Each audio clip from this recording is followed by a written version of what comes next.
Hello students, I am here with another video, right? Today's video lecture is based upon what is called polarization, another important topic of wave optics. If you remember in the last video, we have started the topic of optics called wave optics. So we are now focusing on what is called polarization. Children, I ask a simple question. What is the meaning of transverse nature of electromagnetic wave? You are familiar with electromagnetic waves. The biggest fact about electromagnetic waves is that these waves are transverse in nature. Bachcho, what is the meaning of transverse nature of electromagnetic wave? It means, remember, when a wave medium moves in a medium, the particles of the medium start vibrating in all possible perpendicular directions. That is, just see my hand. If the wave is going in this direction, then the particles of the medium can vibrate up and down, can vibrate in this manner, can vibrate in this manner, all possibilities, all possible perpendicular directions. This is right here. Alright, suppose the wave is going in this direction or in this direction. This is the movement of the particle in all perpendicular directions. Alright, now children, in nature, there is a crystal called tourmaline. I have made it here. Tourmaline.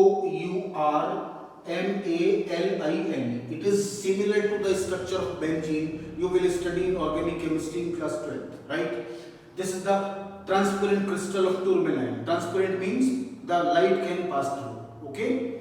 So children, this is the ordinary light. Now, let me explain to you what symbol we are going to use for ordinary light.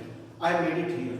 Okay? Children, let us not consider all these vibrations. Let us consider just two vibrations to show ordinary light.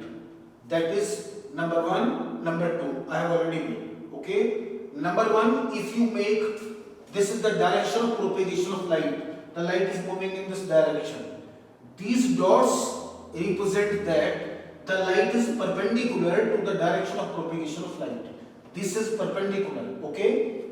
These arrows represent that this is the plane. In the plane, you will be making the diagram on the paper. So these vibrations are in the plane of the paper. I have made the diagram at this board, white board. So these vibrations are supposed to be in the plane of the board. Okay? So remember, the ordinary light will be represented by this one, ordinary light.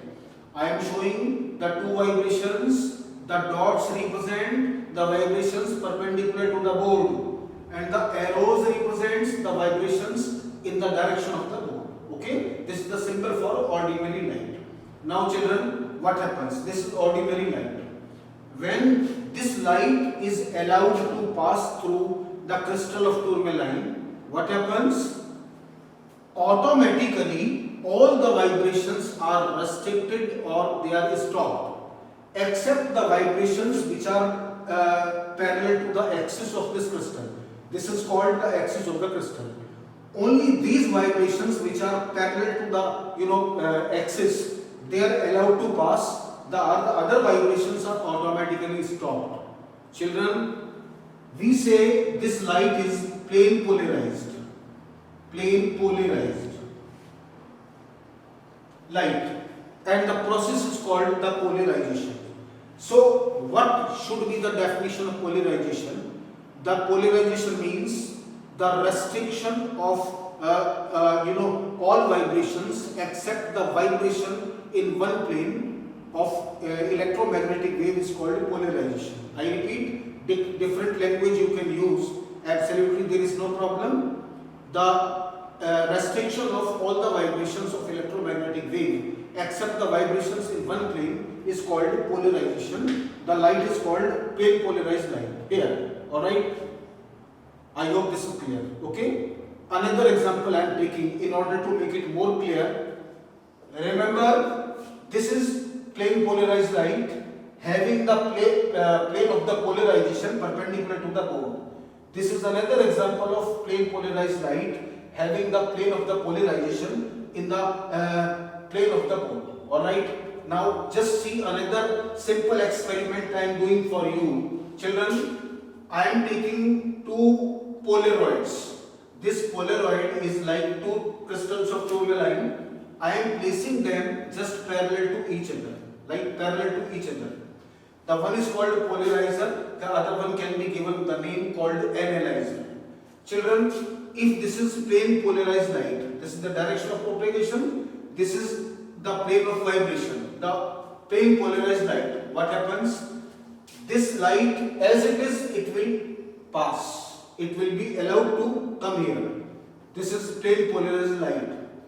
And this, since these two axes are parallel to each other, so as it is, this light will be coming out from here. Okay, this is what actually happens. But I am asking a simple problem. What is the problem? If you fix the polarizer and you start rotating the analyzer, okay, this is the analyzer. You fix it and you start rotating. What happens here in this region? Children, you will find the intensity of light will continuously decrease. When these two axes they become at perpendicular to each other, the light is completely stopped, or perfect darkness you will be having here in this region. That is what is I am talking about. If this is the axis of polarizer, this is the axis of analyzer, then here you will not get any light. Absolutely no light at all. Alright? This is a simple experiment which demonstrates the phenomenon of polarization. Alright?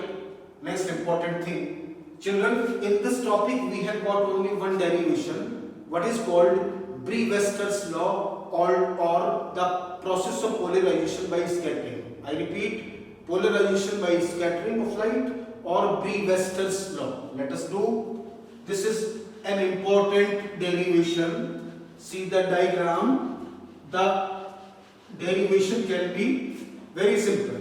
Children, this is going to be a refracting surface, maybe a glass.